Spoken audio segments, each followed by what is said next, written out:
پنجشیر کې د نښتو دوام د سیمې اوسیدونکو خپل کورونه پرېښي دي. د کاغبل غږ یا وایس اف کابل د یوټیوب چینل لیدونکو سلامونه او ښې چارې.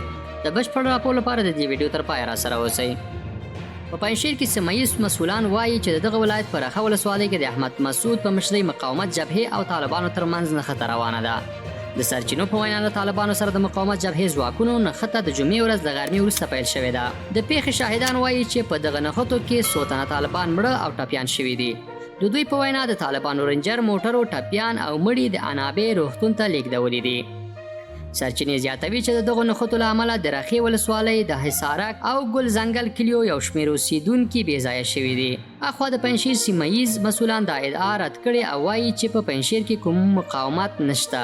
د پنجشیر د والي ویان ابوبکر صدیق له ورځپاڼې سره په خبرو کې وایي په پنجشیر کې کوم مقاومت نشته بلکې څو بلواګر امنیت ګډوډ کړی چې له همدې امله پوځي عملیات پیل شوي وو خو عملیات درېدلي او دغو کسانو ته سخت ګزار ورکړل شوی دی. پرون د مقاومت جبهې ادعا وکړه چې د دې جبهې او طالبانو ترمنځ نښته کې څه باندې 10 طالبان وژل شوي او څو تنه نور ټپیان شوي دي. ګرانو لیدونکو له دې چې د دې ویډیو تر پایه راسره وئ مننه کوم. د نورو تازه او کره خبرونو او معلوماتو لپاره د کابل غږ چینل سبسکرایب او خپل نظریات د همدې ویډیو په کومنټ کې له موږ سره شریک کړئ.